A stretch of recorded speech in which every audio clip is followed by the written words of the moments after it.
From downtown Detroit, Local 4 Live starts right now.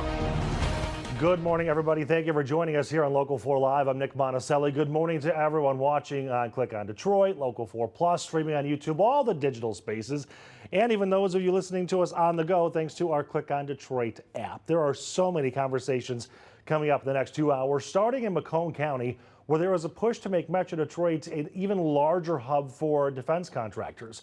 We're talking with the leaders of two cities looking to make that happen. And then we're going to head to Alaska, where a high-stakes meeting between President Trump and Russian President Vladimir Putin is expected to take place in just a few hours. And a live look in Corktown this morning, where there's going to be a brand new stadium for soccer fans. We're going to talk to the CEO of the Detroit City Foosball Club.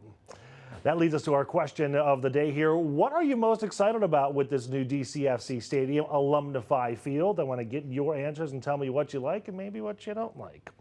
Here's your top stories on a Friday morning. Let's take a live look at the Big House. To the NCAA, they're going to be announcing their decision today on the Michigan football sign stealing case. This is according to ESPN. The investigation started in 2023 after a former analyst may have illegally recorded opponent signals during Michigan's undefeated season. Now, sign stealing isn't always illegal, but using special equipment is against NCAA rules. The NCAA has 11 allegations, 6 serious ones, including some involving Coach Jerome Moore. Former coach Jim Harbaugh was suspended last year. He's moved on to the NFL. Michigan is already on probation, and this decision could mean more penalties. We're going to let you know what happens when they have a little kind of announcement at noon. And now the other school, Michigan State University, this morning, the MSU Board of Trustees actually meeting right now to vote on a memorial for 3 students killed during that 2023 campus shooting. This is a live look here, but now take a look at the design, which includes a memorial fountain, benches, and plantings. The memorial would replace the old horticulture gardens. It's expected to cost more than $3 million, with thousands of dollars in funding coming from the Spartan Strong Fund. Well, Detroit police are confirming the body in a West Side cemetery is that of 15-year-old Lawrence Dole, who was reported missing.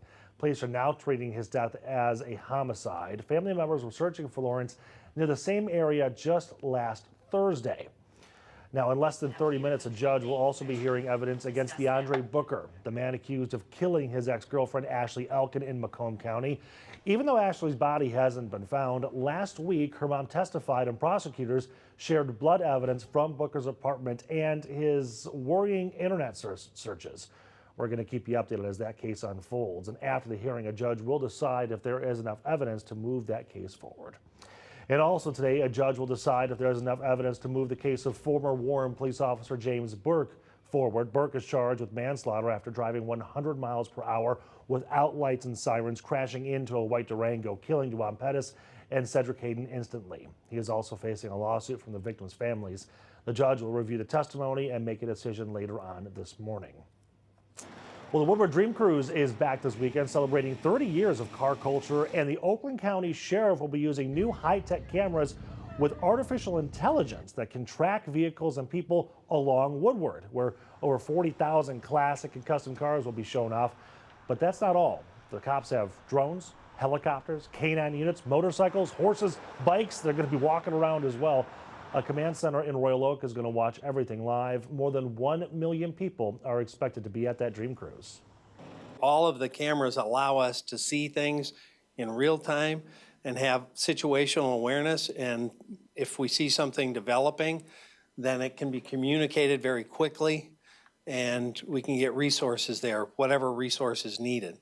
So it's one more avenue to have that many more eyes involved so we can stay on top of things. Well, remember, no vehicles over 10,000 pounds or commercial trucks are allowed, and drones have to follow strict rules to keep everybody safe. Let's take a live look in Anchorage this morning. This afternoon, President Trump will sit face-to-face with Russian President Vladimir Putin to talk about ending the war in Ukraine. Both leaders say they are confident these talks can be productive.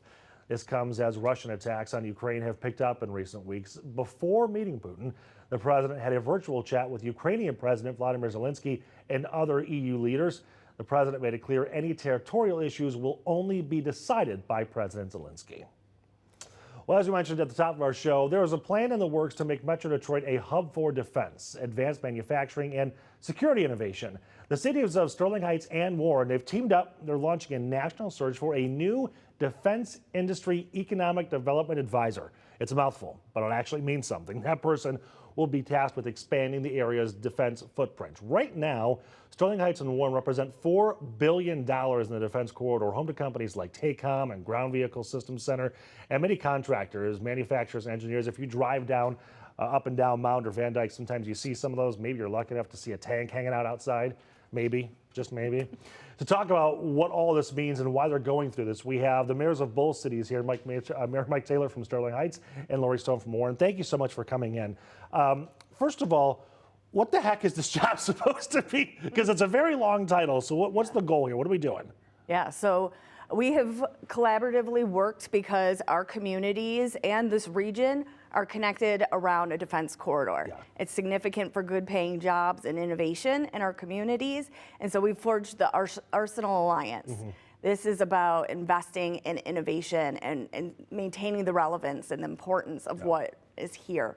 And so we are looking for a partner that is going to bring expertise and experience in defense, policy, advocacy, and strategy to help grow this corridor. I don't want to put words in your mouth, but this sounds like an industry that most of us don't really understand too well. I mean, auto manufacturing we get, but in terms of defense and the engineering and manufacturing of things like tanks or drones or whatever it is they're working on in there, probably we don't know enough about, and I think that's why you need to bring in the expert. And tell me if I'm wrong. Yeah, absolutely. That's an industry that is, the regular citizens aren't going out and buying tanks and buying, if I could, that'd be awesome, though. It would be great. I mean, I'd like to have one too.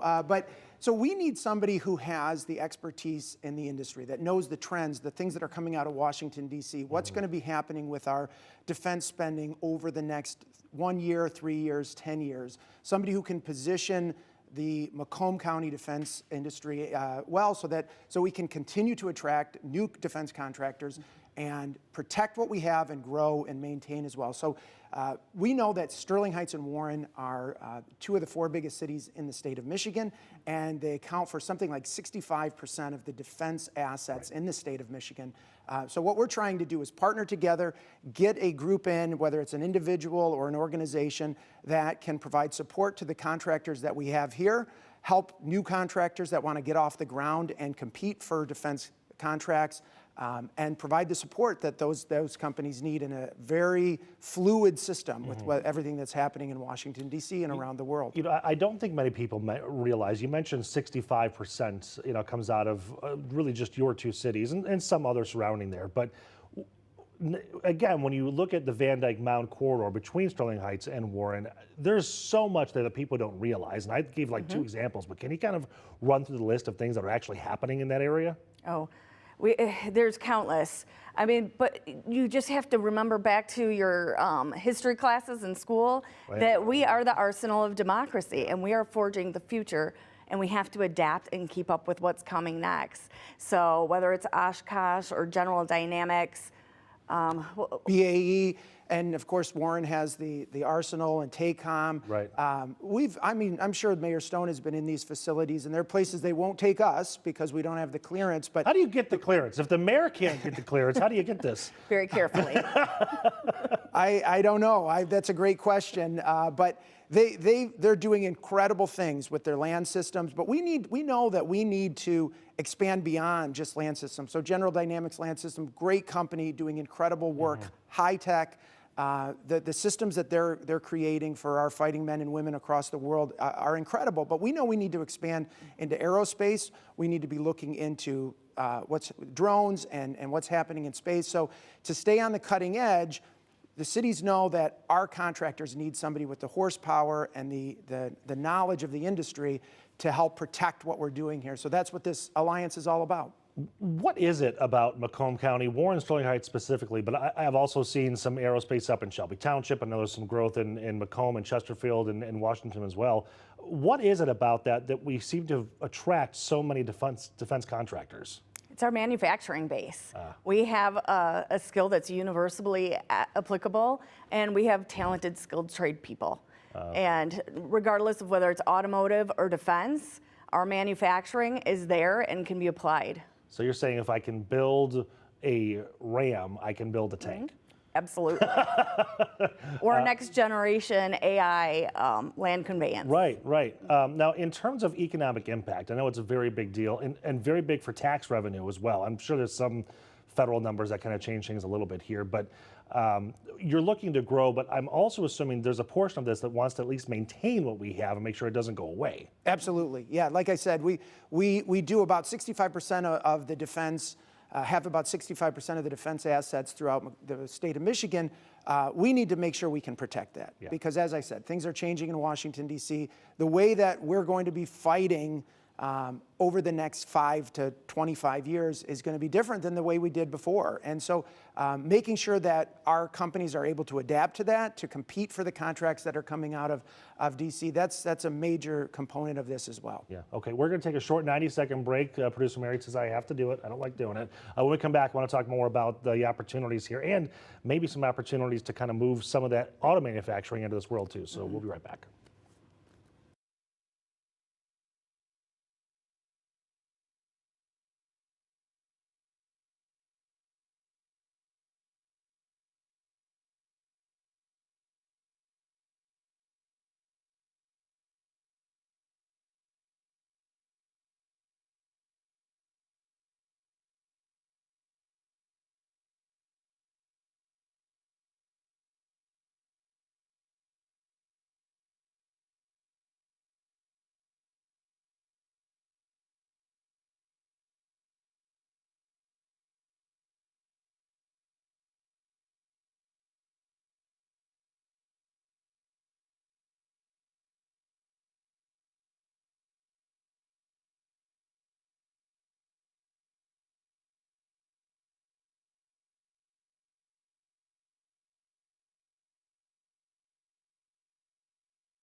Welcome back to Local 4 Live. Back now with the Mayor of Sterling Heights, Mike Taylor, and the Mayor of Warren, Lori Stone. You just had an opportunity to visit some of the Michigan National Guard training happening at the Northern Strike, which is a combination of Selfridge and Grayling and Alpena. Things are happening all over the place. When you were visiting and saw some of that, were you kind of thinking, this is what we're kind of trying to get into the space to provide some of this stuff here? Absolutely. Camp Grayling was an opportunity to showcase what's happening, what's next. Yeah. The innovation, the drones, the next level unmanned land conveyance that helps protect people and take care of our needs defense-wise. It was a fantastic experience, but it definitely shows that one of our strengths as a corridor is that we are one layer statewide of many defense assets. We need to make sure that we're protecting them all. Yeah. In terms of the automotive manufacturing that we currently have in that corridor, have there been concerns and conversations that as the big three and others starts to retool and look to see how they're doing their business, things could change and manufacturing maybe could go away and how they're, and maybe that's a reason to get more of these defense jobs into the area? Well, certainly. You know, we rely so much on the automotive industry, and it provides so many jobs and so many benefits to this community, to Metro Detroit. It's a point of pride, certainly. We want to continue to grow the auto manufacturing in Michigan, and I think we've proven that we can do it as well as anywhere else in the world. But as Mayor Stone was saying before, those same components that make us a great auto manufacturing hub can help on the defense sector as well.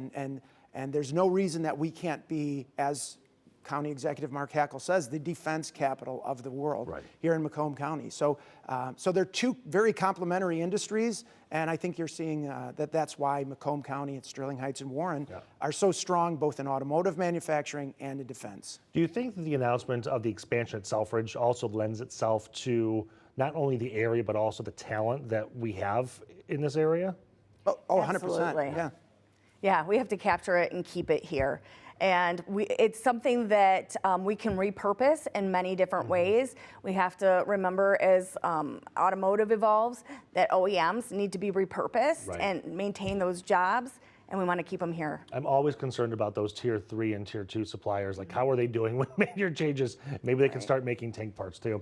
Okay, so this is kind of your opportunity for an elevator pitch here. You know, who are you looking for? Is it the right person, the right group, the right personality, all of the above?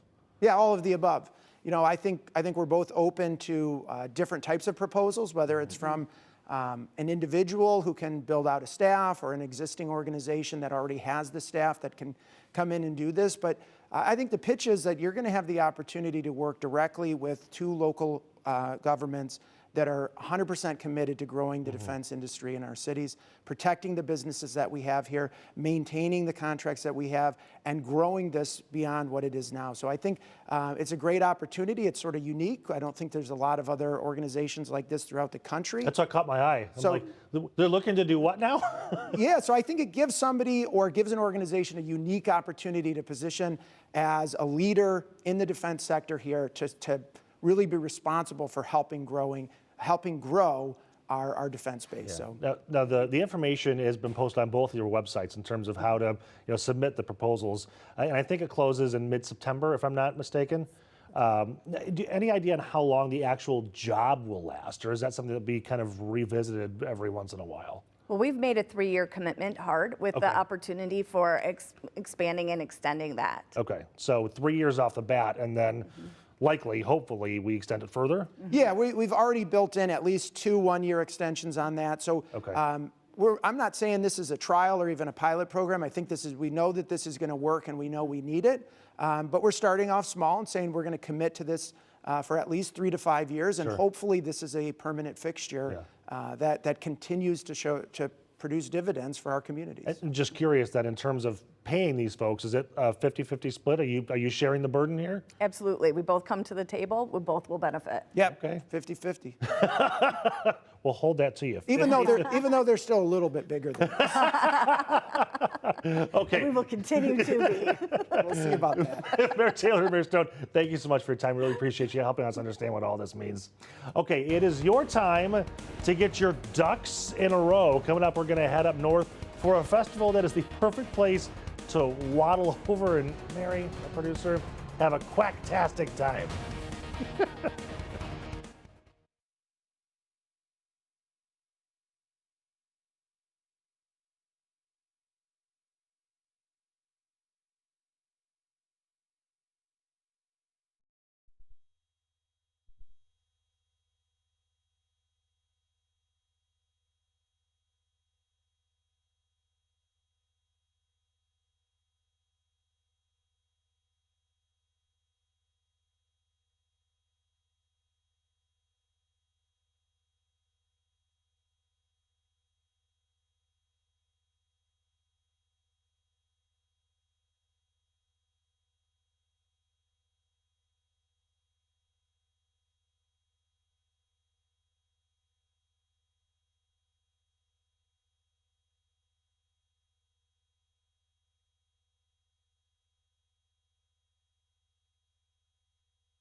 Getting a live look over Torch Lake this morning. If you want to head up north for the weekend, how about checking out a festival that is a duck above the rest? Yeah, just make sure I don't mispronounce it.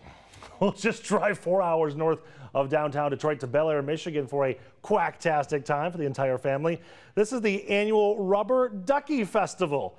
The festival is the biggest splash of the summer, with thousands of rubber ducks waddling or floating down the river for major cash prizes, from Music in the streets to Quackapalooza, the duck party. There's kid runs, even a Ducky parade. There's something for every duck out there. It all started because one man named Ray Mills decided to bring a little ducky joy to the town.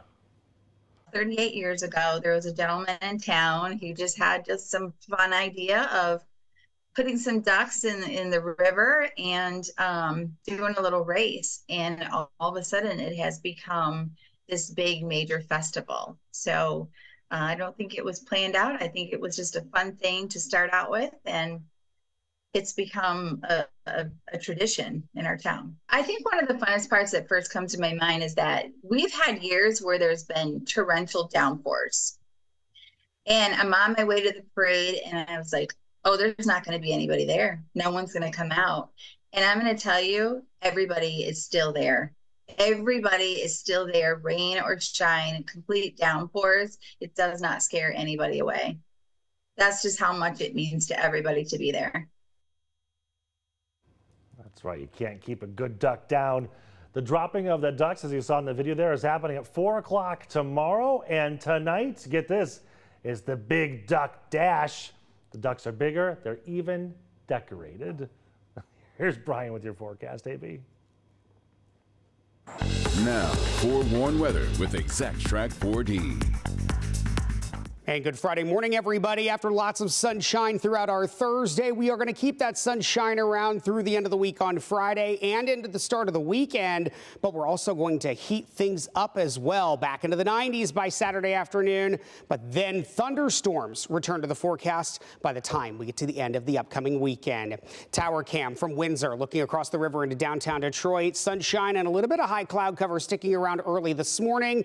With all the moisture around, we've also got some dense fog being reported early this morning. 67 degrees here in Detroit. That north-northeast wind at about 3 miles an hour, trying to keep some of that humidity at bay, but we've got just enough moisture this morning to promote some patchy dense fog. Visibility down to 1 mile in Port Huron, 7 miles in Mount Clemens, 3 miles in Pontiac, 2 miles in Lapeer, and 5 miles at Metro Airport. So if you do run into some of that fog, give yourself a few extra minutes to get out the door, and also remember to use those low beams. That moisture has been creeping in overnight last night into early this morning. Our dew point, the measure of the moisture content of the atmosphere, we say anything above 60 is where it starts to feel uncomfortable. Most of the region at or above that 60-degree mark this morning, and we will keep that humidity around throughout the day on Friday and into the start of the weekend on Saturday as well.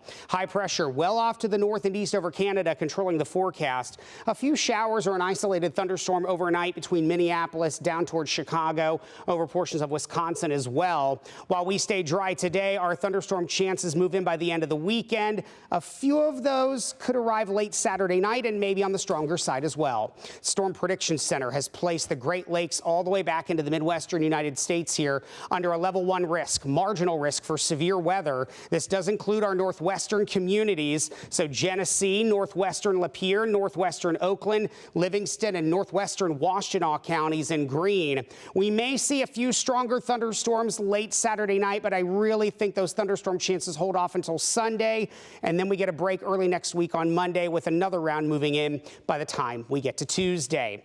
Things will be heating up today and tomorrow. We're back into the 90s to start the weekend on Saturday, but once that second round of storms rolls in by Tuesday, we go below average. We're into the low 80s by the time we get to Tuesday afternoon. So for today, not a bad way to end the week. 60s out the door this morning, 70s by lunchtime, on our way into the upper 80s this afternoon with that morning dense fog early this morning. Then looking ahead into the Dream Cruise for the weekend, 80s today, 90s tomorrow. Those storms roll in by the time we get to Sunday with another round of storms on the way for Tuesday. We dry things out with highs right around that 80-degree mark looking ahead into the middle of next week.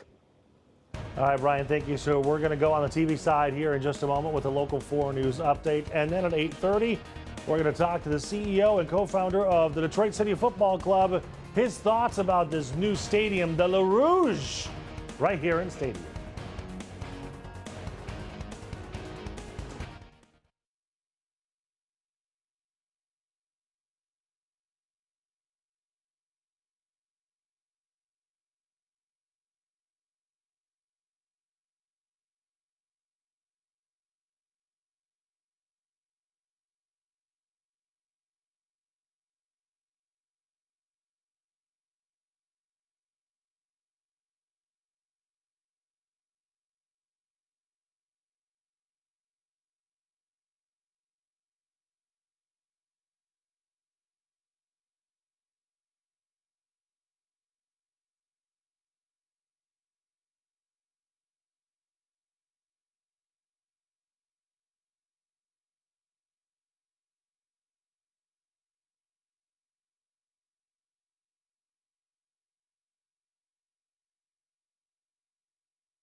Good morning, everybody. I'm Nick Monticelli. The NCAA plans to issue its ruling on the Michigan sign stealing case, according to ESPN. Those involved got notification about today's decision. Michigan was charged with 11 violations concerning the alleged advanced scouting case led by Connor Stallions. Michigan reportedly self-imposed a 2-game suspension on head coach Jerome Moore for allegedly deleting text messages between him and Stallions. Well, if you're watching us on television, thank you so much. But why don't you switch over to Click on Detroit and Local 4 Plus? We have 90 more minutes of conversations about all the headlines of the day. A conversation next with the CEO of the Detroit City Football Club. Well, the team gets ready for a brand new stadium. Then our executive producer for Click on Detroit is going to be talking about the big winners from our Vote for the Best contest, the big reveals. And do you get that feeling that you dread before going back to work on Sunday? You're not alone. We're going to reveal what the Sunday Scaries mean.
From downtown Detroit, Local 4 Live starts right now.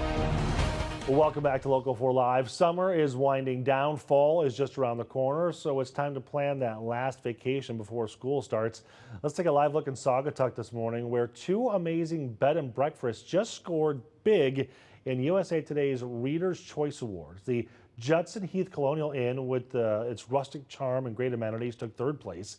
Fun fact, it started off as a stagecoach shop in a tavern back in 1837. And the Woodward Inn came in 6th, known for its modern suites and delicious farm-to-table breakfasts, with 11 unique rooms and a location close to shops, pubs, and, of course, Lake Michigan.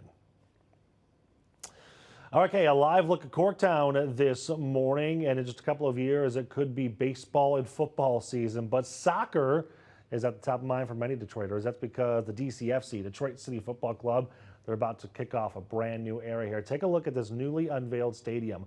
Alumnify Field is set to open in 2027. It's all part of a bold move to bring soccer home to Detroit and revive a neighborhood while energizing the entire community.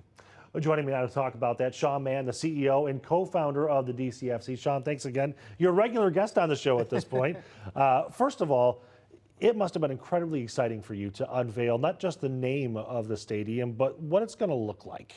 Yeah, I mean, Monday night was a big kind of milestone moment for the club that, you know, is part of a pretty amazing journey over the last 13 years since we started this, right? And so, you know, it's kind of a kickoff point to, you know, the next biggest chapter of this, you know, club. Right. And what I loved about watching that press conference and seeing the fans afterwards was that there's such a strong fan base already. I mean, normally you don't see fans show up to press conferences, right? But they're in it. They're in it. Yeah, I mean, I think that also speaks to us too, right? And that, you know, it was important to us to do a press conference at a time that wasn't convenient for press, right? Right. Like we did it when it was convenient for our fans, and so we did it at 7 o'clock on a Monday night. And even despite thunderstorms, we had a few hundred people show up and, you know, just show their love for the club and enthusiasm for the project. All right, so let's kind of dive into the project a little bit. Obviously, taking over the old Southwest Detroit Hospital there. It sounds like we're a few weeks away from starting to see some, is it going to be bulldozers, cranes, like dynamite? What's the plan here? So in terms of the demo, we've pumped out, ended up being 1.4 million gallons of water. That was That's a little more than we thought, huh? Yeah, it was cleaned up. It was pumped out as of last week. And so now we're finalizing the demo bids and plans. Okay. And so in the coming weeks here, my understanding is it's not going to be the dramatic explosion. It'll be the crunching The claw. old crunch. Yeah, so. Well, you do have a neighborhood surrounding. You probably should keep the dust down. Yes, a little bit. absolutely. Yeah. Okay, and then from there, how much site cleanup do you have to do before you can start building? Yeah, I mean, that's what will be most of this fall. We'll be leveling the site and prepping it for actual construction. And so going along with that is the public approval process for actual project, and that starts in earnest next week. Yeah, you know, I'm not a construction guy at all, but when you look at the logistics of how this has to get done, you know, first you have to tear down the old building, clean up the site. But even though there was a basement, you still have to dig down quite a bit just for all your infrastructure before you can start putting up the walls of the stadium, right? Yeah, I mean, I learn something new every single day about construction and stadiums, and I've been, you know, it's an education, right? Right. So it's not a super simple or straightforward project, and you know, the site is unique and that's historic and it's pretty tight, and that's lent itself actually to design. Like the stadium's more vertical, and it kind of like it's an opportunity to like kind of look back at like Old Tiger Stadium and give it that kind of feel to it. So, you know, what's interesting too is that you mentioned early on that you don't just want the stadium to be used for DCFC. Like you're looking at concerts and other events. How does that kind of change the design of the building? Well, it is, you know, soccer specific, right? Of course, right. It should be Michigan's, you know, premier soccer venue. But that being said, like we only play 20-some games a year, and we don't want the site to be a dead zone, you know, vast majority of the year. So twofold, like one, like we envision 20th Street being a bridge between Michigan Avenue and Verner, and so the site, the plan includes outward-facing retail, connect those commercial corridors, as well as affordable housing and a parking deck to support the demand that already exists in the neighborhood. But in terms of this venue itself, you know, there's really no comparable venue of that size. So, you know, we're in talks with NCAA type activities, high school, and other pro events, and concerts as well. So, you know, our goal is to create a very intimate and right-sized venue that there really isn't a comparable here. Like we could have some college or high school graduations there. Yeah, sure. And football, soccer, you know, all kinds of different activities. You have talked a lot about how you feel the importance of it, not just the stadium, but the neighborhood. So far, what's the acceptance been like? Are people excited about this? You know, Monday night, it was a pretty humbling moment because I live like in that neighborhood. I bought my house there in 2009, and you know, I'm not going anywhere. Raised a family there, and so you're up there on the stage and you're looking out at the crowd. And not only are there like the DCFC supporters who've been with us all these years, but like they're also like neighbors and friends who like walked over to the unveiling, and like that enthusiasm and that support, you know, it's kind of shaped this whole project and just gives us an extra layer of meaning to us. And it's not just me; the other guys who started the team, like they also live in Corktown and Mexican Town, and so it's shaped how we've approached this from the very beginning. There's always like little Easter eggs and cool architectural things that go into every building and stadium. Have you started talking about some of the cool little features that you're going to want to put in there? You know, we are actually starting in next week, and we have a series of them over the next month or so, like meetings and sessions with our fans. And like that's one of the big things is we want them to make it feel like home for them from day one, right? And so those are going to be those type of listening sessions. There's definitively going to be a lot of inside jokes from the owners because it's what gets us through the day. So those will be worked in there for sure. And but you know, it was really important to us that like the supporters, you know, they have their fingerprints on it. Like we're not going to ask them to talk about load bearings of the roof or you know like where the MEPs and everything, how that works, but you know how it feels and you know what stories it tells. Like we want them to weigh in on that. That's very cool. I can't wait to hear their feedback and see how it's incorporated in the building. You've also talked a lot about your new, you know, the new name, 11-5 Field Stadium. How did that partnership come to be? Yeah, I mean, I think we're incredibly fortunate, the people that have like stepped up and support us over the years. And Lonify, you know, we forged a relationship with them last year, and they came on as our front of jersey sponsor.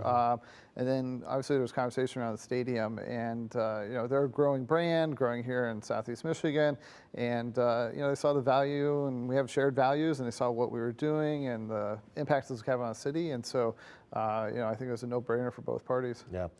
One more question for you, and I mean this with no disrespect at all.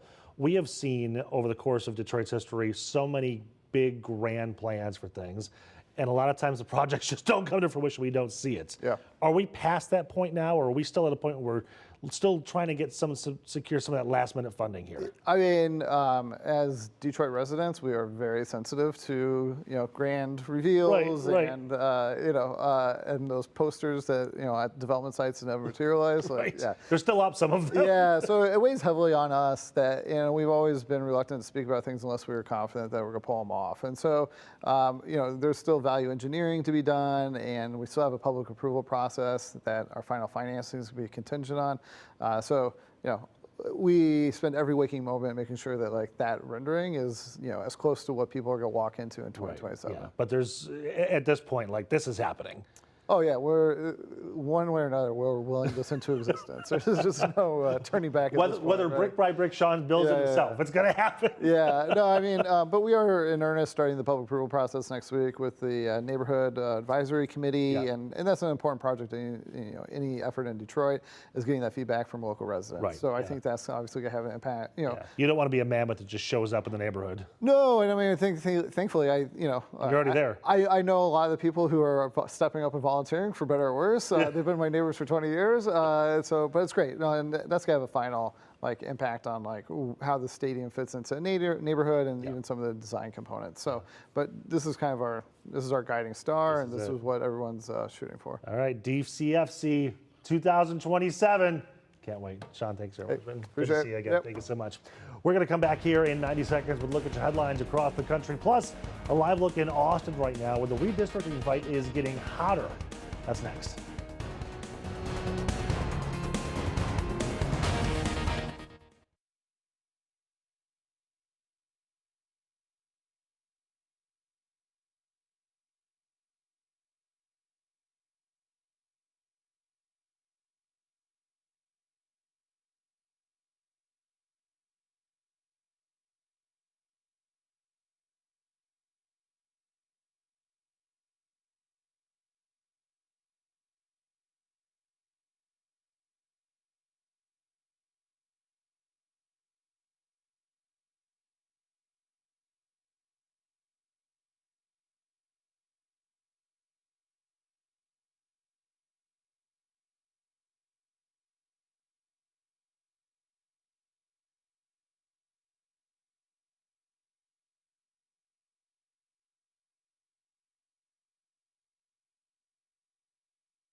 Let's get to your headlines here on a Friday morning. So much to talk about as you're looking live again at Michigan State University. Just moments ago, the MSU Board of Trustees voted unanimously to a memorial for the 3 students killed in a 2023 campus shooting. This is going to include a memorial fountain, benches, and more that's going to replace the old horticulture gardens. It's expected to cost about $3 million. Let's take a live look in Austin, Texas this morning, where the redistricting fight is heating up very quickly. Republicans in Texas, in the House, they're pushing to redraw congressional maps early, a move that could give them 5 more seats in the 2026 midterms. But here's the drama. Democrats have been out of Texas for weeks to break quorum. That means they're not showing up to vote, so the House doesn't have the minimum number of members needed to take votes and make decisions, effectively halting any decision making in the process. Well, now Democrats are saying they will only come back if 2 things happen. First, the current special session needs to end, which is expected today, but the Republican governor says they'll just call another session, meaning they'd have to start over. And second, they want California Democrats to draw new maps to balance out what Texas is trying to do. The California legislature plans to talk about that next week. Those runaway Democrats are required to act on that agenda. They're failing to do their duty. We're putting the maps on the ballot, and we're giving the power to the people. Well, Democrats say they are fighting to make sure more people have a fair voice, but some critics call that unfair. Well, live look, the stock futures board on this Friday morning. Futures are steady right now, but oil prices are dropping, and that could change fast with that big meeting today in Alaska between President Trump and Russian President Putin. Earlier this week, investors got excited about low inflation, but then the producer price index, which shows how much businesses pay for goods, came in higher than expected, cooling that excitement. Today, investors will watch new reports on import prices, how consumers feel about the prices, and retail sales. Everyone's also eyeing the Fed's meeting next month to see if interest rates will change. We'll keep you updated on how all this affects the markets and your wallet when the bell rings at 9:30.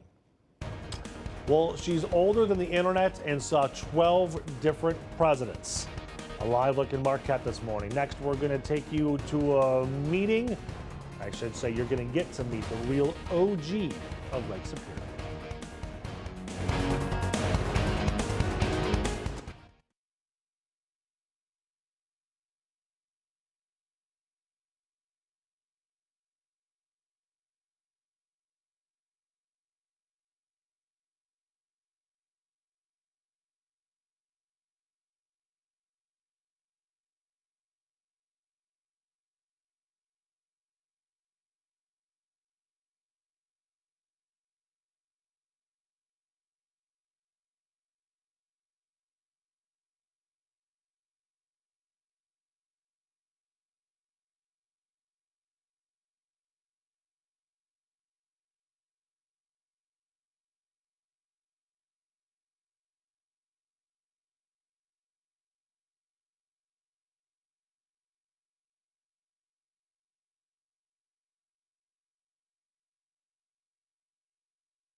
Let's take a live look at Lake Superior from Marquette on this Friday morning. We've got a hook, line, and sinker of a story. Researchers caught a lake trout that was hatched when JFK was president. Meet Mary Catherine from Klondike Reef, the oldest lake trout in the Great Lakes at 62 years old. She has survived 12 presidential elections, the first human in space, and the rise of the internet. Mary Catherine is a special kind of trout that lives deep in the cold lake waters and grows slowly. If she went to school, she would have graduated with Princess Diana and Barack Obama. A fun fact, the DNR named her after the most popular baby name in 1961. A more important fun fact, guess what our producer's name is? Mary. And her middle name? It's Catherine. Were you named after the trout, Mary Catherine? Now, forewarned weather with Exact Track 4D. And good Friday morning, everybody. After lots of sunshine throughout our Thursday, we are going to keep that sunshine around through the end of the week on Friday and into the start of the weekend.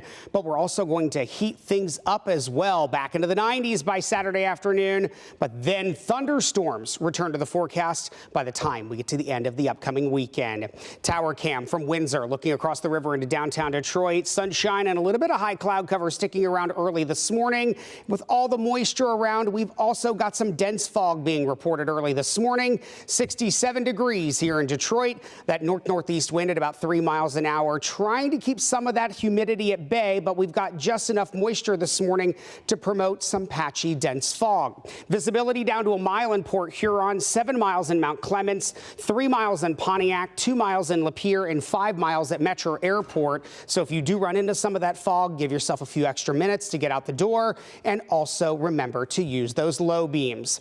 That moisture has been creeping in overnight last night into early this morning. Our dew point, the measure of the moisture content of the atmosphere, we say anything above 60 is where it starts to feel uncomfortable. Most of the region at or above that 60-degree mark this morning, and we will keep that humidity around throughout the day on Friday and into the start of the weekend on Saturday as well. High pressure well off to the north and east over Canada controlling the forecast. A few showers or an isolated thunderstorm overnight between Minneapolis down towards Chicago over portions of Wisconsin as well. While we stay dry today, our thunderstorm chances move in by the end of the weekend. A few of those could arrive late Saturday night and maybe on the stronger side as well. Storm Prediction Center has placed the Great Lakes all the way back into the Midwestern United States here under a level 1 risk, marginal risk for severe weather. This does include our northwestern communities, so Genesee, northwestern Lapeer, northwestern Oakland, Livingston, and northwestern Washtenaw counties in green. We may see a few stronger thunderstorms late Saturday night, but I really think those thunderstorm chances hold off until Sunday, and then we get a break early next week on Monday with another round moving in by the time we get to Tuesday.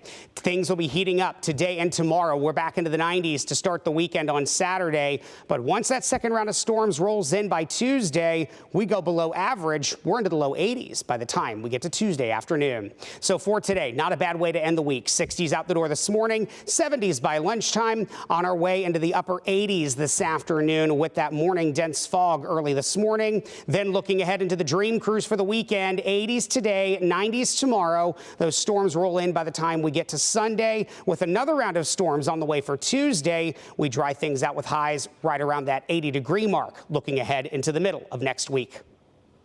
All right, B, thank you, sir. The best spots in town. Coming up next, Click on Detroit. The boss is there joining us to talk about the winners from our Vote for the Best contest.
Today is the day we're revealing our vote for the best winners. We've been slowly rolling out some of these winners all week long, and today the full list has dropped over on clickondetroit.com. You nominated your favorites in more than 80 categories: food, beverage, things to do, businesses, services. Somehow, Derek and the team over at Click On, they narrowed all those names down, and you voted, so let's get into the full list of winners. We're going to start with some ones we've already showed you this week. The best ice cream went to Holy Cow Creamery over in Wyandotte. The best bakery went out to, is it Villa or Via Bakery? I'm not sure. One of the two. Yep. Yeah, over in Garden City. And the best coffee went to Deer Camp Coffee Roasting and Outfitters in Sterling Heights. All right, as I said, Derek Hutchinson now. He is our digital executive producer, the man in charge of clickondetroit.com, who really never sleeps, I would imagine, because that's always on. Okay, Dive Bar, who got that one? Dive Bar, Honest John's in Detroit. Have you been? I have not been to Honest John's. Not a dive bar guy, Nick. It's not that I'm not a dive bar, I just haven't gone. Yeah. I like a good dive bar. Yeah. Do you? Oh, yeah. Maybe that was a little bit of a too hearty. Oh, yeah, but yeah. Might have been. Yeah, I've been to Honest John's. Honest John's is a good pick. You know, some of these categories you go through and you're like, I haven't been there, these right? Places. Yeah. But the choices for Dive Bar, there were some good chances. Yeah. Okay, Festival I think is the next one. Yep, Festival, Michigan Renaissance Festival. Oh, so, okay, yeah. Heavy favorite, right? Yeah, Obviously. right. I mean, in doing this process, I learned just how many of our local cities have big festivals. Oh yeah, right. Big events that go on. But like at the end of the day, you know, this is like the Dodgers winning the World Series, right? Like it's like okay.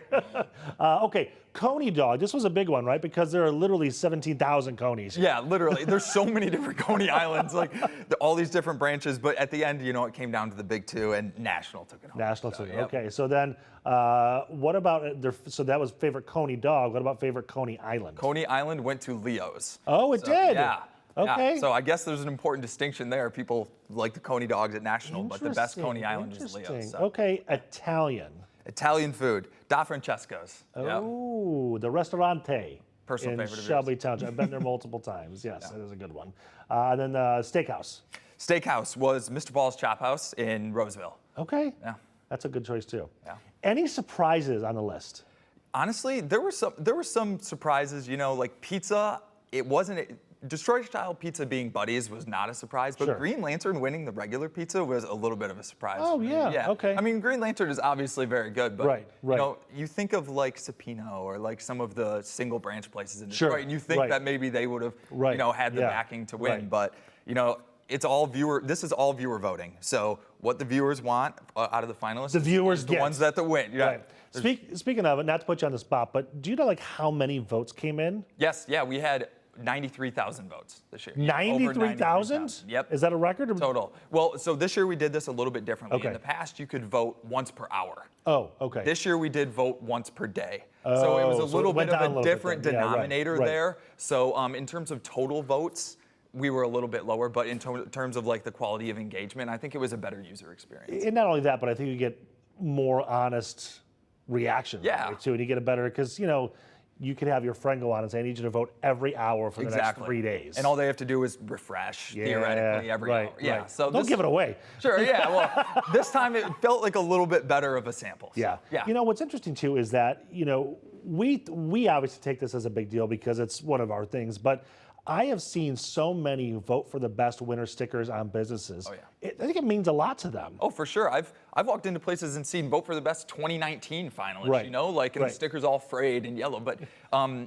this is a big deal for these businesses, right? Because what better population than the people of Metro Detroit to decide which of these are the best? Like, this is their direct customers telling them, we think that you're the best at what you do. Yeah, it also helps guide people when they're making decisions about where I'm going to go to eat or what kind of pizza I want to get if you are looking to try something new. For sure. Like if visiting fans are coming in for the Lions season over the next few months and they want a slice of pizza, they'll probably find these results and say, okay, I got to try Buddy's. You know, I got to try Green Lantern if they're looking for regular pizza. Right. Okay, so you had 80 categories this year, right? Does it expand next year? Are we growing even bigger? So every year, maybe. Every year we do take suggestions. Obviously, some people will say, we'd love to see this category. And then there are some categories sometimes that don't have that much response. Gotcha. So It's likely going to be around 80, but it could be a few more, 85. There could be a few that drop off the list from this year, too. Gotcha. So. Okay, what do you think is like the most random, weird category we have right now? Honestly, funeral home was a little bit of an odd battle for that. I was like, wow, that's funeral home. They battled it out? Personally, yeah, they did. It was a close race. But personally, I was like, I guess I haven't frequented these. But I will also say the category that surprised me with how popular it was photographer. It was one of our most voted on categories, most nominated categories, and I guess I just didn't realize how much people care about their photographers. You know what? That makes a lot of sense though, because in that business, it's all referral driven, right? So I mean, they compete to be like on the best. I think it's the Knott's website, the wedding planning website. Mary, I'm talking here. Mary says we gotta go. Anytime. The trout says it's time to go. We'll be right back.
From downtown Detroit, Local 4 Live starts right now. Hey everybody, welcome back to Local 4 Live. I'm Nick Monticelli. We are following big news out of this hour. We also have some conversations that will get you talking, I promise. We're going to keep an eye on Tropical Storm Erin as it's set to become the first, the Atlantic's first major hurricane of this season today. You're looking live at Puerto Rico and the calm before the storm. Our 4 meteorologists are tracking this path. Brian is going to join me here to talk about the impact it could have on Florida. Plus, have you experienced the Sunday Scaries? For Dr. Michelle? Yes. She says yes. It's that feeling you get when the weekend's winding down. You got to start thinking about work on Monday. Ugh. Yeah, right? Yes. It turns out that many Gen Z workers are actually quitting over the Sunday Scaries, which confuses me because if you quit, then you're going to be scared about the bills you can't pay anymore. So we'll try to figure that part out. Then at 10 years old, how were you spending your summer? Maybe riding your bike, hanging out with your friends, getting a Slurpee? We're going to introduce you to a boy from Detroit who just wrote his 3rd book and how the Pistons are involved in it. Okay, let's start with your top headlines here. Taking a live look at the big house. The NCAA was going to be announcing its decision today on the Michigan football sign stealing scandal. That's according to ESPN. The investigation started in 2023 after a former analyst may have illegally recorded opponents' signals during Michigan's undefeated season. Now, sign stealing isn't always illegal, but using special equipment is against league rules. The NCAA has 11 allegations, 6 serious ones, including some involving Coach Jerome Moore. Former coach Jim Harbaugh was suspended last year. He's moved on to the NFL. Michigan is already on probation. The decision could mean more penalties. We're going to find out at noon, and we'll let you know exactly what is going to happen. Moving along here, a live look in Anchorage, Alaska, where it is still the middle of the night. President Trump and Russian President Vladimir Putin are meeting today, with Trump pushing for a deal to end the war in Ukraine. Russia also hopes the summit could eventually restart economic ties with the U.S. In fact, we're looking at a plane right now. Not sure whose it is. I'm hearing it could be Air Force One, but officials say progress on Ukraine must come first. Trump says if talks go well, a second meeting could follow, possibly including Ukraine President Vladimir Zelensky. Well, we have learned the body found in a cemetery on Detroit's west side is missing 15-year-old Lawrence Dowell. Detroit police are now treating his death as a murder. On Thursday, family members had been searching for the teen not far from where his body was found. You can expect some updates as they come in right here on Local 4 and on clickondetroit.com. Well, some other stories we're following in courtrooms today. In just under half an hour, a judge will be deciding if there is enough evidence to send the case of a former Warren police officer, James Burke, to trial. Burke is charged with manslaughter after driving more than 100 miles per hour without lights and sirens and slamming into a white Durango, killing 2 men instantly. Burke is also facing a lawsuit from the victims' families. We could get a ruling from the judge as early as today. And the ex-boyfriend of a missing Macomb County mother, Ashley Elkins, is expected to be in court today. 32-year-old DeAndre Booker is charged with first-degree murder and lying to police. Last week, after refusing to get dressed and attend court, prosecutors showed his internet search history, which included a search for how to get a silencer for a handgun just days before Elkins disappeared. Well, now to one of the biggest events of our summer in the Motor City. The Woodward Dream Cruise is happening this weekend. More than 1 million people will line the 16-mile stretch to check out some of our finest classic and cool cars. If you've been along Woodward at all this week, you know the action's already started, but police this year are going to be using artificial intelligence to keep everybody safe. Lauren Kostick shows us the new ways they are stepping up patrols. It's a car lover's dream cruising Woodward Avenue, but for law enforcement, it's a huge logistical challenge, spanning 9 different communities. That's why this year, they're trying out something new. It's the largest single automotive gathering in the world, so it's a bit of a challenge to police. From muscle cars to street rods to custom rides, classic cars will be cruising along Woodward Avenue this weekend, spanning 16 miles from Ferndale to Pontiac.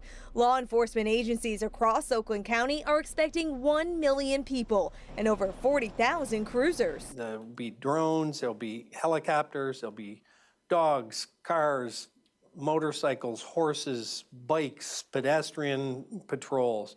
Everything you can imagine will be out there to keep the event safe and fun. Including these 18 new high-tech mobile cameras already installed along Woodward. Each tower providing 3 different camera views and utilizing AI technology to help track down specific people and cars. All of the cameras allow us to see things in real time and have situational awareness. And if we see something developing, then it can be communicated very quickly, and we can get resources there. The video will all be monitored at a joint operations center, this time headquartered in Royal Oak, bringing together all the agencies under one roof. This will have representatives from all of those different things in the same spot and allow the communication to be seamless. Again, the Woodward Dream Cruise is this Saturday, running from 9 a.m. to 9 p.m. Anyone can participate, but if you don't have a classic car, remember, you gotta make sure you drive in those left 2 lanes. Reporting on Woodward Avenue, Lauren Kostick,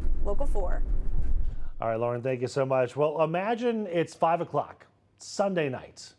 Just thinking about that, does it kind of give you the heebie-jeebies? Heebie-jeebies, I can't even speak. The heebie-jeebies as you dread starting to go back to work for the start of the work week? Well, you are not alone. The feeling is called the Sunday Scaries. It's actually impacting the job market, especially when it comes to younger people. According to a new report from resume.io, about 1 in 5 Gen Z workers say they actually quit their job over the Sunday Scaries. 46% said they have considered it. Across the larger workforce, 1 in 7 say they experience Sunday anxiety, and nearly 12% have quit a job over it. The top contributors to the Sunday Scaries include workload and deadlines, burnout and exhaustion, and unrealistic expectations. Well, joining me now to talk about this is Michael Ryan, a finance expert and the founder of MichaelRyanMoney.com. Michael, thank you so much, sir. So I didn't realize this was a thing. Like, I know I have the same Sunday feeling, but I didn't know we were measuring it now because it's such a big problem. Yes, I see you were being proactive on the Sunday Scaries, trying to talk about it. Yeah, it's not a great thing. So how prevalent is this? Oh, it's a big problem. A lot of people are feeling, especially the younger generation, Gen Z, feeling a lot of pressure. Come Sunday night, my wife's a teacher. She loves it, but every Sunday night, the joke in the house is, I don't want to go. Unfortunately for her, she's not Gen Z, right? But it's a big problem. It's not just they're being lazy. It's not just in their head. It's physical symptoms. I forget the exact number, but Monday mornings, obviously the highest number of people calling in sick, and it costs businesses about $180 billion a year. So this is a real problem. This isn't something, it's not just an internet meme, I guess is the best way of saying it. Okay, so let me ask you this then. Yes, it's a real problem. Yes, we do have these issues of anxiety or maybe even physical illness, but there's no solution here. Like, we have to go to work. Yes, we do. That's the key. But you're right. Anxiety, it's not a glitch. It's a dashboard warning light for all of us. It's a smoke alarm. It's not the fire. We have to work. But it is a signal of much, much deeper problems.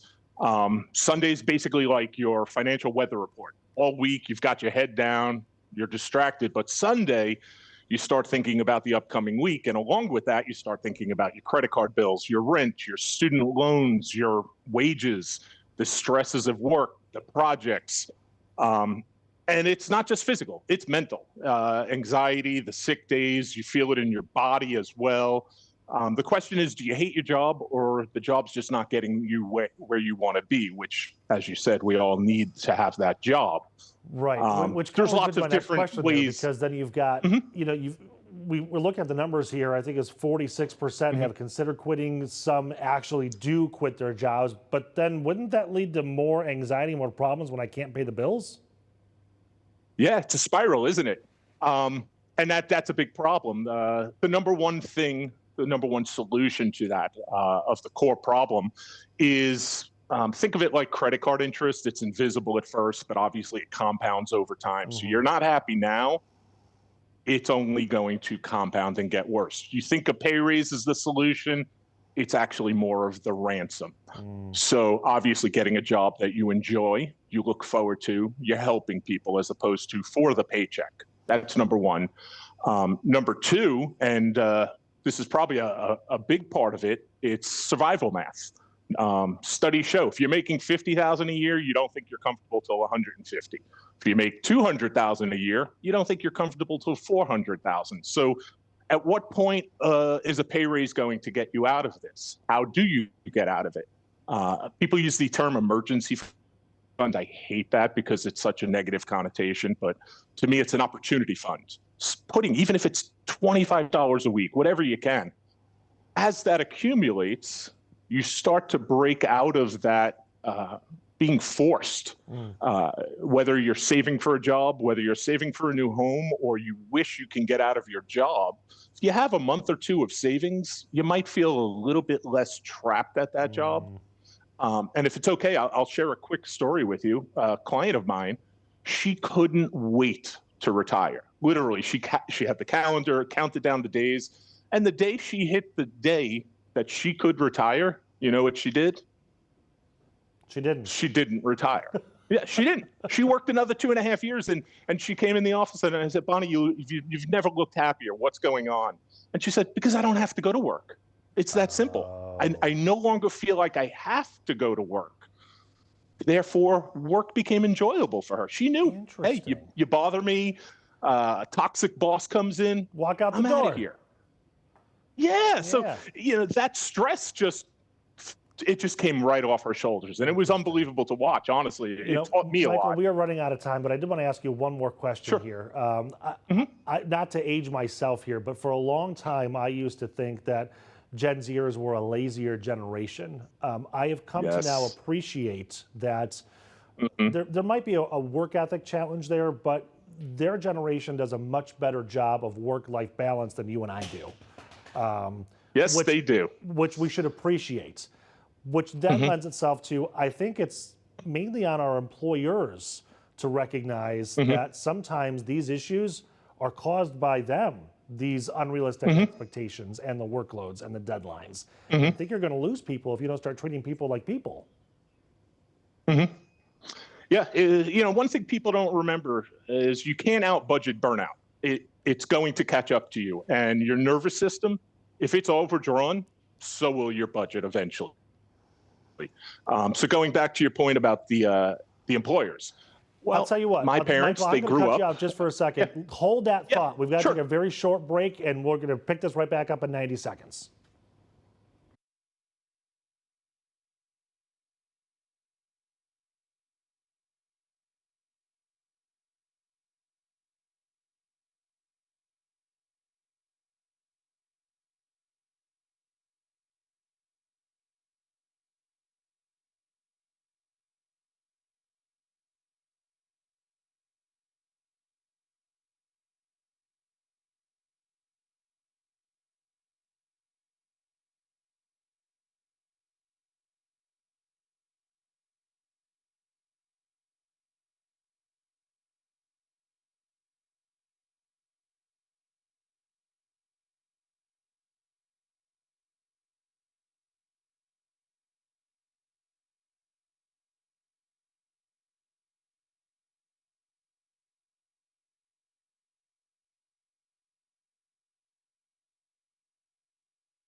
Welcome back to Local 4 Live. Michael Ryan is a finance expert and the founder of MichaelRyanMoney.com. I feel like a jerk. Michael, I asked you a question and then cut you off. We were talking about the work-life balance that Gen Zers are better at than you and I, and how it's really up to employers to make them feel maybe not that they want to go to work. Some of it's never want to go to work, but maybe not dread it so much.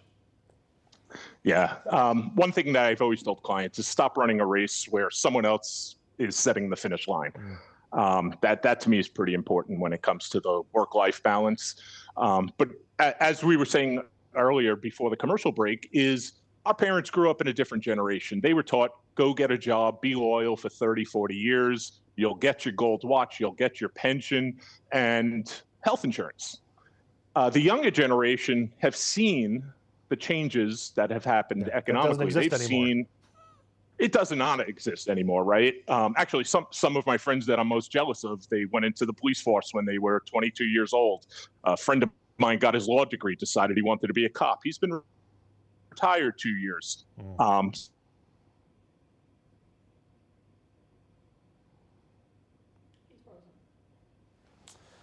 Well, unfortunately, I think we lost Michael there. That's the downside of technology sometimes when we're doing things virtually. If we get him back, we'll have an opportunity to talk to him.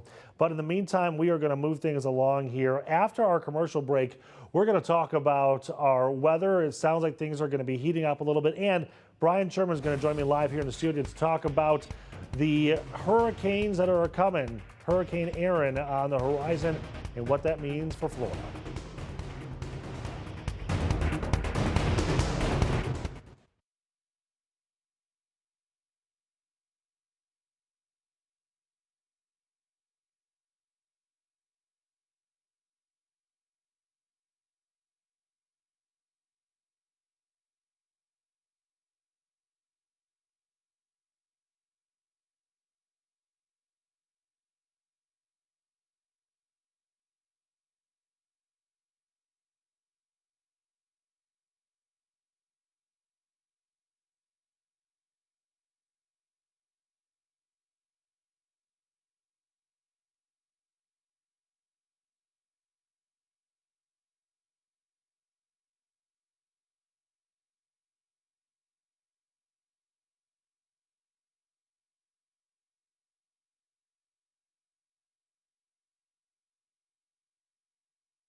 Welcome back to Local 4 Live, everybody. Let's go to Puerto Rico, where people are bracing for a potential hurricane. Tropical Storm Aaron expected to become a hurricane today as it heads towards Puerto Rico.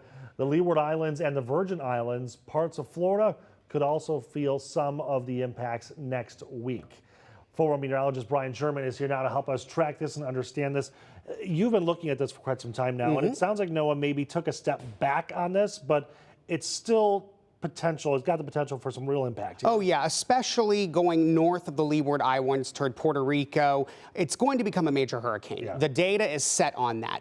But in terms of impacts for a landfall, I don't think we're going to see one, at least for the next 5 to 7 days, as it really looks like this system is going to stay well out to sea. We will see some impacts, especially along the eastern seaboard in terms of rip currents and high surf. But in terms of the hurricane force winds and rain, I think, as you'll see here from the cone in a minute, this forecast for Aaron will keep it well out to sea, that we're not forecasting a U.S. landfall as of right now. Things can obviously change. We get forecasts every 6 to 8 hours from the National Hurricane Center. We watch them closely. And mind you, it's been a relatively quiet hurricane season so far. And what's frustrating, and it must be incredibly frustrating for you, is that a lot of times you'll see these either gain strength or kind of fall away. Oh, yeah. And it's a very short amount of time. Oh, yeah. It can take a matter of hours for something to change, whether it runs into some dry air and trains it and we start to see the storm fall apart, or in some cases, and really what's happened the past 2 to 3 years, we've seen rapid intensification where we go from Category 1 to Category 5 in a matter of hours,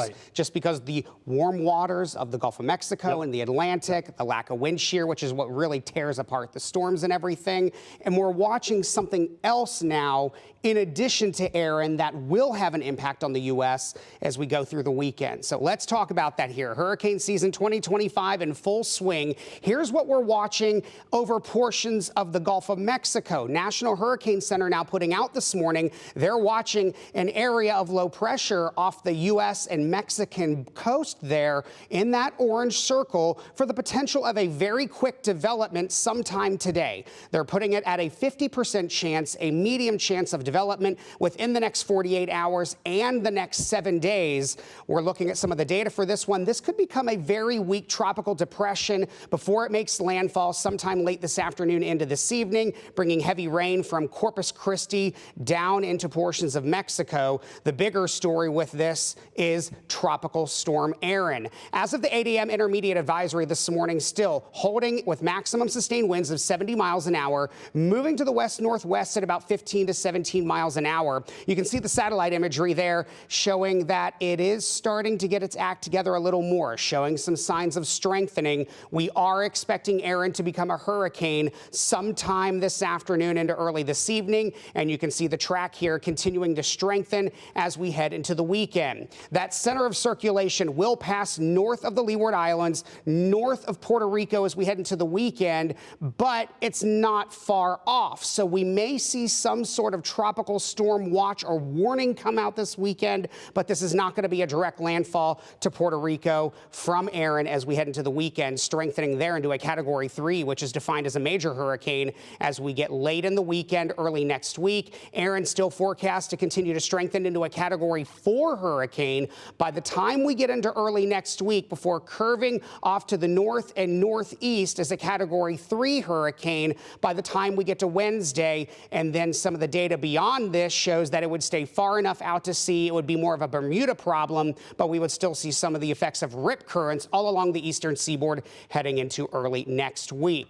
We need to talk about the change in the forecast from NOAA's national forecast that was out earlier this year. About a week ago, they revised it. They brought the numbers downward a little bit, now forecasting 13 to 18 named storms, 5 to 9 of those becoming hurricanes, and 2 to 5 of those becoming major hurricanes Category 3 or better. As of Aaron, we're now up to 5 named storms and 1 hurricane we're forecasting as we head into the afternoon. So right now it looks like it's a 50-50 split of an above average trend for this hurricane season, a 35% chance of this season being near average, and a 15% chance of this season being below average. Nick, we're going to keep a close eye on this here. Good news, though, the forecast is it's not much of a change in the hurricane forecast for this year. but it's a downward change nevertheless, which we like to see. This is only E, so it is now the 5th named storm that we're going to be talking about as we go through the rest of the Atlantic hurricane season. What are your thoughts on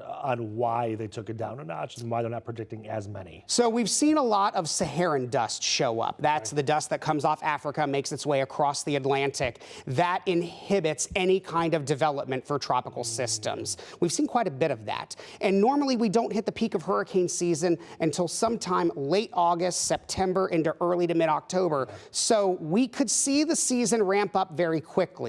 It's been very quiet for the most part so far. We're only up to the letter E. We need to see what happens here. Some of the data is showing that in the longer trend that we would see a continued uptick in the potential for development of tropical systems. But at least as of right now, we're going to deal with Aaron and see what happens down the road. What's interesting there is that you juxtapose that to the warmer climate and the warmer waters, which can make things worse. It could, especially in the Gulf of Mexico, where we've seen a lot of rapid intensification in the past couple of years, because that's pretty much bath water, 80 to 90 degree temperatures for water. So let's talk about what's going on here at home here. It's the Dream Cruise weekend. I know you've been talking about it. So if you are going to be heading out to the Woodward Dream Cruise, we're going to keep the sunshine into the forecast today and into the start of the weekend. Temperatures also heating up as we go from today through Saturday. We will see the 90s again tomorrow, but those thunderstorms are back into the forecast looking ahead into the end of the weekend on Sunday. Downtown Detroit, beautiful sunshine, a little bit of high cloud cover sticking around early this morning. Already up to 73 degrees in downtown Detroit. But once you factor in the humidity, which has increased, our heat index or feels like temperatures are into the middle 70s. And we're looking for 80s to possibly lower 90s for what it'll feel like as you head out the door this afternoon. Still tracking some reduced visibility this morning from some patchy dense fog that developed overnight. Visibility down to 7 miles in Port Huron as well as in Mount Clements. 7 miles at Metro Airport. So we're going to see visibility continue to increase as we go through the next few hours as some of that fog burns off. Let's talk about the humidity. It's on the increase. Our dew point, the measure of the moisture content of the atmosphere, anything above 60 is where it starts to feel uncomfortable. We are in the mid to upper 60s and lower 70s over in Canada, so it's going to feel very uncomfortable the next few days. It's a dry picture for now. Nick, Clouds and Radar really shows that dry eastern 2/3 of the United States. But severe weather is possible by the time we get to Saturday. The Storm Prediction Center, Great Lakes, all the way to Midwest there in green, a marginal risk, level 1 out of 5 on our severe weather scale. That does include our northwestern tier of communities, Genesee, Lapeer counties, northwestern Oakland, Livingston, and northwestern Washtenaw counties. We could see a few storms late Saturday night, Nick, that would bring some gusty wind potential. Outside of that, better chances for storms Sunday, then again on Tuesday. 80s today, 90s tomorrow. It's going to feel like summer, but low 80s are on the way by the middle of next week. It's the humidity that we can't deal with. Yeah, that's really what's going to make it feel uncomfortable. So if you are going to be going to the Dream Cruise or anything outside, lots of water, lots of SPF 30 or better. And umbrellas. And umbrellas, especially on Sunday. Absolutely, both of them as well. All right, B, thank you, sir. A live look in Ann Arbor right now. When we come back, a closer look at the high praise U of M is getting from a recent study.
Welcome back to Local 4 Live, everybody. Another live look at U of M right now, where the school is getting high praise, getting voted among some of the best schools, not just in the state, but in the nation as well. Results from MLive show U of M ranked #1 for top 20 best alumni public school networks and top 20 best public schools for internships. It also ranked #2 for top Midwest entrepreneurism And number 3 in the top 20 for best value public colleges without aid. Top 20 best public schools for financial aid, and top 20 public schools for making an impact. One of the country's most iconic agriculture brands says tariffs are hurting it. Tractor maker John Deere estimates tariffs could cost it $600 million this year in a recent earnings call. The company has already attributed $300 million worth of costs to tariffs for 2025. That helps sink net income for the quarter. Meanwhile, Wall Street says the company with a nearly 7% drop in its share on Thursday. Company execs say they are counting on trade deals and a more favorable tax environment to help it in the future. Well, Ulta Beauty will move out of Target stores. More than 600 mini Ulta shops opened in Target about 4 years ago, but the partnership between the stores is ending. Well, we're not sure why that's happening, though. Shoppers will still have some time to shop both stores in one place, though the partnership is officially over next August, so a year from now. Well, when we come back, we're going to sit down with a 3-time published author. The catch? He's not even a teenager yet.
From downtown Detroit, Local 4 Live starts right now.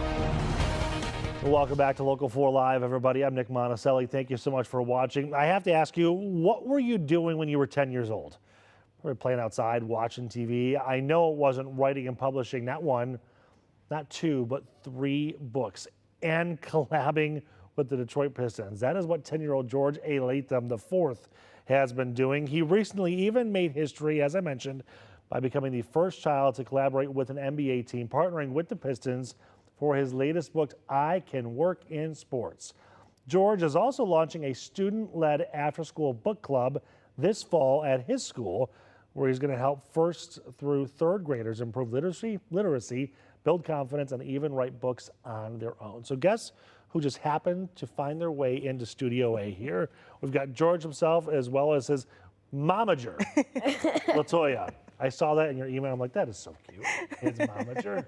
Who works harder, you or your mom? Me. That's right. All right, George, first of all, let's talk about the new book. What do you got there, man? So, this book is about working in sports careers off the court. Look, off the court. So if you don't want to be a baller. No. All right, so what are some of the jobs in there? So, we have, hold on. It's okay. We have creative director, Okay. which designs logos and cool graphics. Yep. We have public relations. Yep. We know a thing or two about that around here.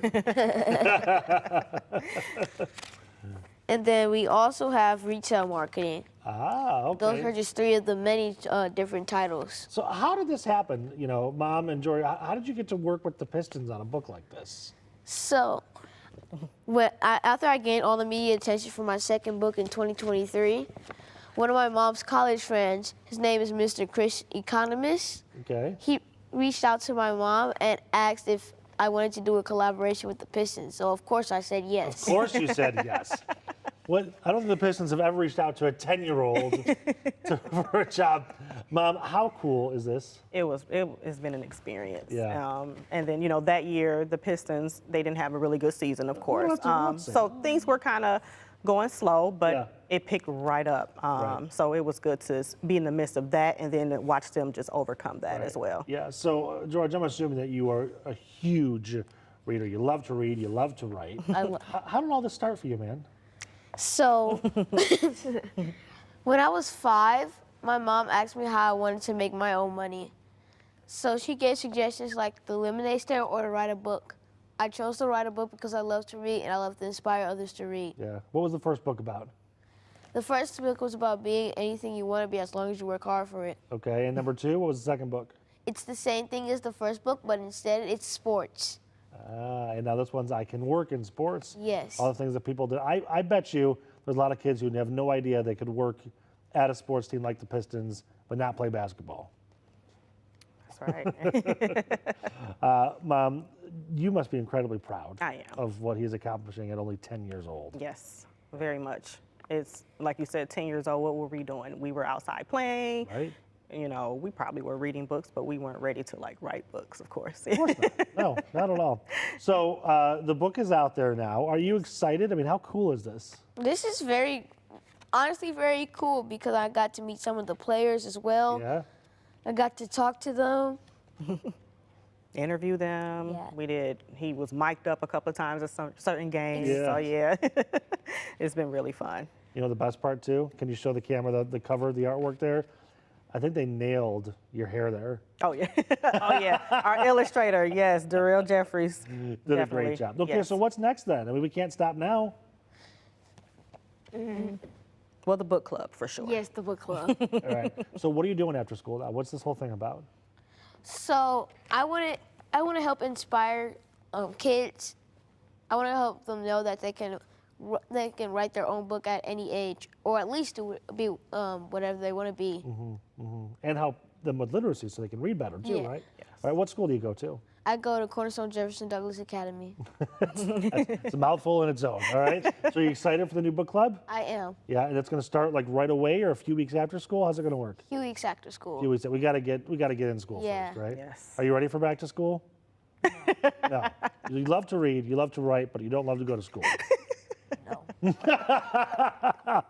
It's terrorizing. It's terrorizing. Hopefully your teachers aren't watching. Yeah. Who's your teacher this year? I don't know actually. We don't know yet? Yeah, we No. don't know yet. Okay. When do you find out? Next week. Yes. Parent orientation. Okay. Yeah. Next week it's already? Yes. Maybe you should bring all 3 books that you've written and say, hey, look at how awesome I am. Or just bring a clip of this interview to and say, I was on the news. Okay, George, Momager, thank you so much for coming in. Thanks for having When us. we come back, we're going to take a closer look at the stock board as the numbers are starting to go up a little bit for the day. We'll be right back.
Welcome back to Local 4 Live. A live look at the board right now. As you can see, we are currently at 0.46%. This is off the heels of a modest close to the markets yesterday. S&P 500 staying steady with a slight uptick of 0.5%. The Dow and the NASDAQ slightly dipping 0.3%. Well, a short time ago, Michigan State University, the Board of Trustees there voted on a unanimous yes on a memorial for 3 students killed during that 2023 campus shooting. It is titled the February 13th Permanent Memorial. You're looking at the design, which includes a memorial fountain, benches and plantings. The memorial would replace the old horticulture gardens. It's expected to cost about $3 million, with thousands of dollars in funding coming from the Spartan Strong Fund. Michigan Medicine is warning more than 1,000 people that their health information may have been exposed after postcards with private details were sent out without envelopes. Investigators say people got a research study recruitment card on June 27th that included protected health information, but was accidentally visible to anyone who handled those postcards. Michigan Medicine says the risk of identity theft is low, but patients should watch their insurance transactions. Notices went out this week and a toll-free helpline is available. Well, some parents in Livonia are scrambling after learning they will not have a bus to take their kids to school just days before the start of school. This comes after the district announced it was changing its walking zones. Local 4's Noelle Friel heard from one mom who is voicing her concerns. This is part of the route that one mom's 13-year-old daughter will now have to walk after the district announced it was changing which zones are bus eligible. Now some parents are voicing concerns about their child's walk to school, saying they'll have to cross major roads and walk upwards of 30 minutes on their own. Mary Catherine Richardson learned her daughter, a 13-year-old attending Frost Middle School, was losing bus transportation when Livonia Public Schools sent out an email to parents Wednesday night. I gave the notice right when they asked. They asked who needs bus transportation. I gave them that notice months ago. 12 days before school, they indirectly tell everyone, you're not going to have it. So I'm frustrated because that's not fair to my daughter.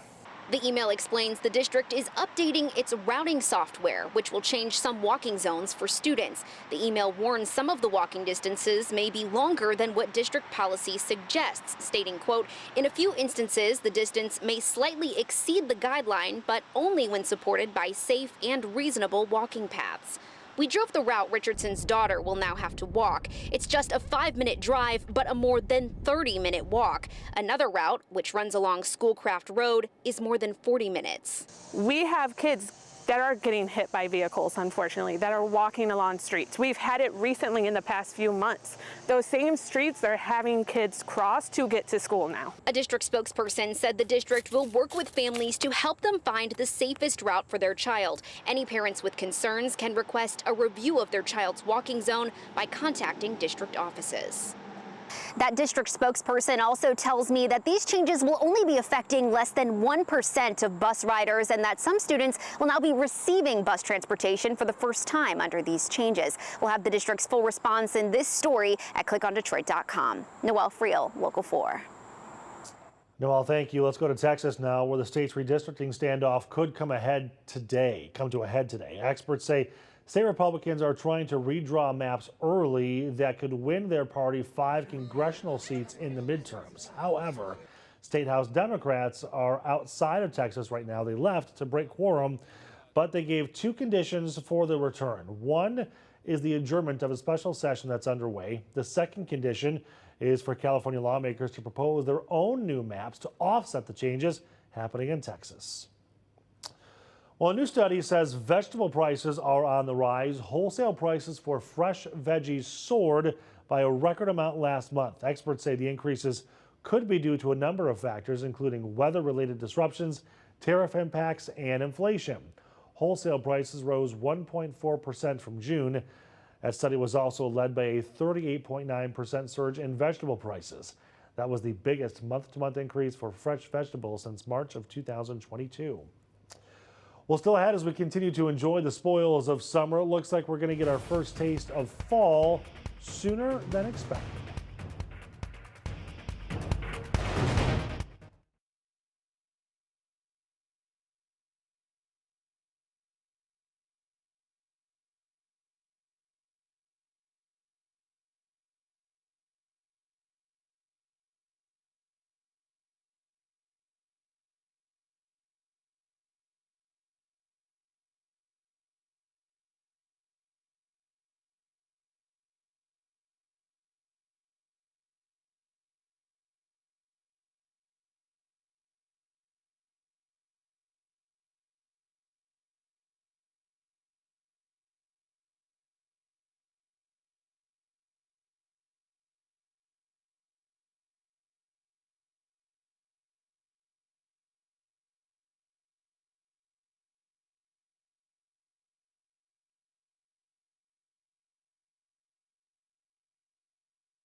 Welcome back, everybody. We are still in what I'd like to call the early part of late summer, but some of the weather data is starting to look a lot like fall. Over the next 2 weeks, the jet stream will dip into the Great Lakes, bringing in cooler, drier air. You're going to notice that with lower humidity, which is great, but that also means the first true taste of the season of fall could arrive between August 24th and 28th with morning lows in the 40s and 50s. So get ready, get some sweatshirts. Those mornings are just ahead. Let's take a look at the current forecast, which is opposite of that, hot and humid. Hey, B. Now, forewarned weather with Exact Track 4D. And good Friday morning, everybody. After lots of sunshine throughout our Thursday, we are going to keep that sunshine around through the end of the week on Friday and into the start of the weekend. But we're also going to heat things up as well, back into the 90s by Saturday afternoon. But then thunderstorms return to the forecast by the time we get to the end of the upcoming weekend. Tower cam from Windsor looking across the river into downtown Detroit. Sunshine and a little bit of high cloud cover sticking around early this morning. With all the moisture around, we've also got some dense fog being reported early this morning. 67 degrees here in Detroit. That north-northeast wind at about 3 miles an hour, trying to keep some of that humidity at bay, but we've got just enough moisture this morning to promote some patchy, dense fog. Visibility down to 1 mile in Port Huron, 7 miles in Mount Clemens, 3 miles in Pontiac, 2 miles in Lapeer, and 5 miles at Metro Airport. So if you do run into some of that fog, give yourself a few extra minutes to get out the door, and also remember to use those low beams. That moisture has been creeping in overnight last night into early this morning. Our dew point, the measure of the moisture content of the atmosphere, we say anything above 60 is where it starts to feel uncomfortable. Most of the region at or above that 60-degree mark this morning, and we will keep that humidity around throughout the day on Friday and into the start of the weekend on Saturday as well. High pressure well off to the north and east over Canada, controlling the forecast. A few showers or an isolated thunderstorm overnight between Minneapolis down towards Chicago, over portions of Wisconsin as well. While we stay dry today, our thunderstorm chances move in by the end of the weekend. A few of those could arrive late Saturday night and maybe on the stronger side as well. Storm Prediction Center has placed the Great Lakes all the way back into the Midwestern United States here under a level 1 risk, marginal risk for severe weather. This does include our northwestern communities, so Genesee, northwestern Lapeer, northwestern Oakland, Livingston, and northwestern Washtenaw counties in green. We may see a few stronger thunderstorms late Saturday night, but I really think those thunderstorm chances hold off until Sunday, and then we get a break early next week on Monday with another round moving in by the time we get to Tuesday.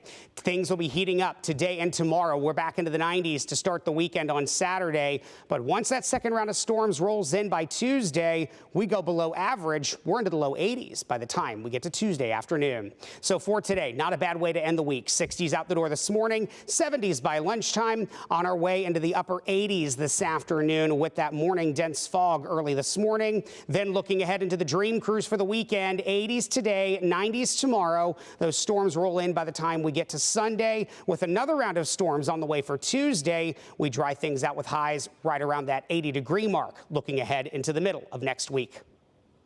All right, Brian, thank you so much. Let's take a live look over downtown Detroit here. Live in the D is coming up next. So Tati from Live in the D is going to tell us what's happening on the show that starts in about an hour.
Welcome back, everybody. August is full of many celebrations. One of them is National Black Business Month. And with Detroit being one of the largest black cities in the country, black-owned businesses are on a rapid incline here. Yet there are still major hurdles like equitable funding. Organizations like Black Leaders Detroit have been pillars in overcoming these obstacles. Coordinator Tiana Harris says this month is about investing into a sustainable future for black entrepreneurship. We have given over $5 million in no interest loans and grants to entrepreneurs in the city of Detroit. So if we continue to keep circulating that dollar into our city, we can continue to grow and see exactly what Detroit originally was, and that was being a place for Black entrepreneurs to thrive, being a place where we have somewhere where we're seen. We have to create our own safe space. And that means by, again, circulating that dollar. And we just ask the community to put that dollar back into the pot with us so we can continue to circulate that dollar throughout the city of Detroit to the Black businesses during Black Business Month and all months.